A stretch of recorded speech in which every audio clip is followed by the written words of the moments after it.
Hello everyone, my name is Sean. I am the Crypto Smith. Welcome back to the channel. Just a quick update on the Ripple versus SEC lawsuit and a little market update. Thanks for coming back. If you guys would do me just the tiniest of favors and click that like button and subscribe if you want to see more of this content, it really helps me grow my channel, and for that I appreciate you. The market. Well, we got some green today. That was good news. Let's check crypto bubbles very quickly here. Well, this looks better, right? Lots of green. Things are coming back. I don't know. I wouldn't call it a comeback. We're probably going to see some up and down days. We'll probably give these gains away tomorrow or over the weekend. From what I'm reading by, all the experts out there, that we're in for another dip. It seems the market in general I don't think has quite got a grasp around kind of where we're at financially in this country and around the world. Obviously, there are struggles everywhere. So we probably haven't seen the last of the dips. So I wouldn't go out and spend your life savings on crypto just yet. Give it a little bit more time. We'll see how things shake out. Obviously, in these kind of situations, the market really ends up shaking out a lot of the, they call them paper hands, but, weak positions, people who are afraid, they're going to bounce out, especially if they got in 6 months ago at the all-time highs. And now they're seeing their profits are gone and they've lost some money. They've probably sold or they're selling and they're going home, and they probably won't come back for a long time. And they may miss the next bull run because they're really not paying attention to the market as clearly. The same thing I did back in 2017. I got in playing around. There was a ton of scams at the time. BitConnect, right? You guys remember BitConnect? So I don't think I lost any money at the time, but the market went so badly in 2018 that I was like, all right, I just kind of cashed out and checked out of the crypto market altogether and didn't even look at it again for several years. I really missed out on a lot of good gains there and some great times in the crypto market because I kind of mentally checked out of it. This time, you're not getting me this time so easy. I'm in this for the long game. I know crypto's not going anywhere. A lot of these coins, I know there are 20,000 plus cryptocurrency projects out there. Most of those are going to go away. At some point with regulation coming, most of those will not be here 6 months or 12 months from now. Lots of the shit coins, meme coins, community tokens, they're just not going to be here. There's no way they're going to last.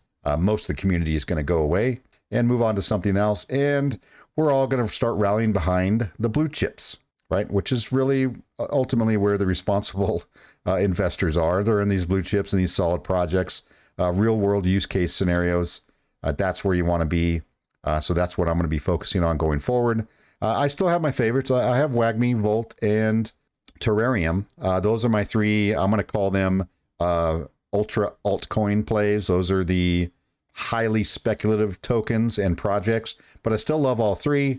So I'm still going to be covering them and maybe a couple, ROI type tokens just to see if I can, make some passive income over this crypto winter or bear market. So this is where we're at. 20,500 Bitcoin. Ethereum still just hovering above $1,000. I think ultimately in the next downturn we're going to see this around probably 800 or 900. And XRP, my favorite, 32 cents. Just hanging right there. XRP is having a rough time getting below the 30-cent mark, which is good to see. I mean, it's a solid floor for it.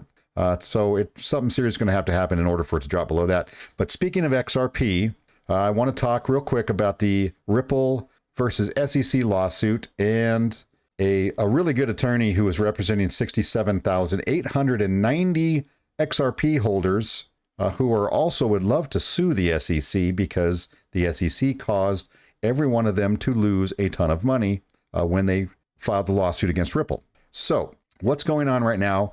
We're still, if you've seen my previous videos, we're still waiting for a Judge Netburn to decide on the attorney-client privilege for the emails that Ripple's been trying to get for months now, and the SEC is just dragging her feet, kicking and screaming, trying to bring up every objection in the book, and even some that aren't. So this attorney-client privilege, we wanted to know, how serious is it, right? Is this something that the judge is likely to come back and say, okay, I can see attorney-client privilege there. John Deaton is saying no. He's saying basically the first objection they had was the deliberative process privilege. That was the very first objection they filed to handing over these emails. And the judge got some of the emails, some of the material, looked at it, and said, no, I didn't see anything there. Now, John Deaton is stating that the attorney-client privilege is a much stronger privilege than the DPP. So if they had a solid attorney-client privilege, they would have used that one in the very beginning, and all of this would have been moot, right? We wouldn't be talking about all of the other objections they had to turning over these emails.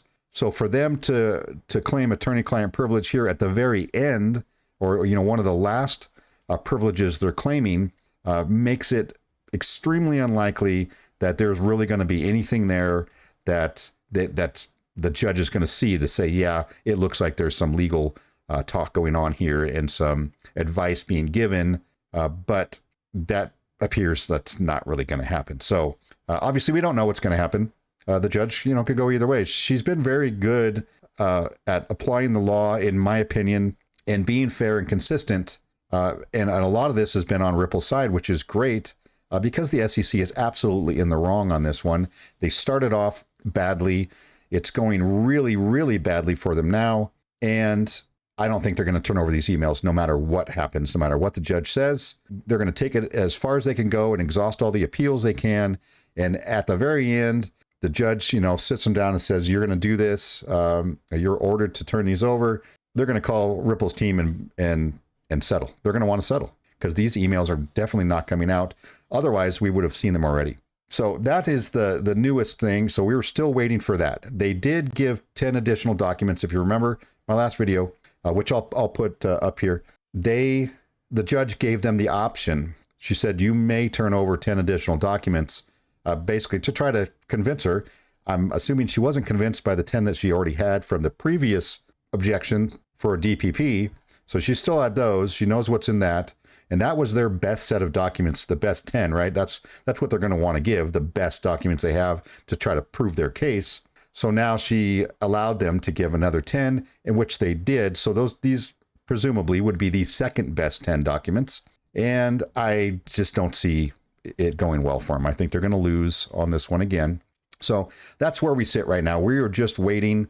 John Deaton also put out this really nice video of Gary Gensler stating how the SEC needs to be aware of itself, that there aren't any conflicts. Anyway, this goes on.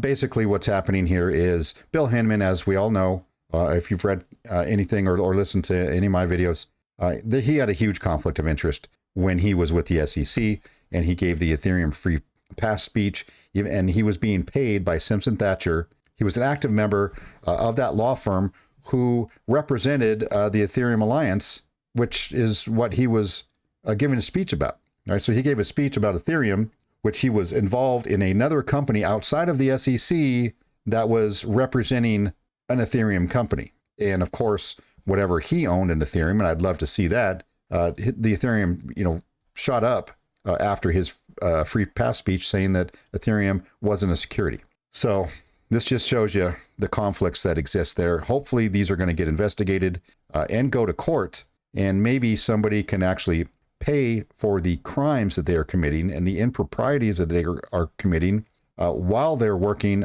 in a government office. That's kind of where we're at. I do hope you enjoyed this quick video. If you did, like and subscribe. It does help me grow my channel, and for that, I appreciate it. You guys have a great night.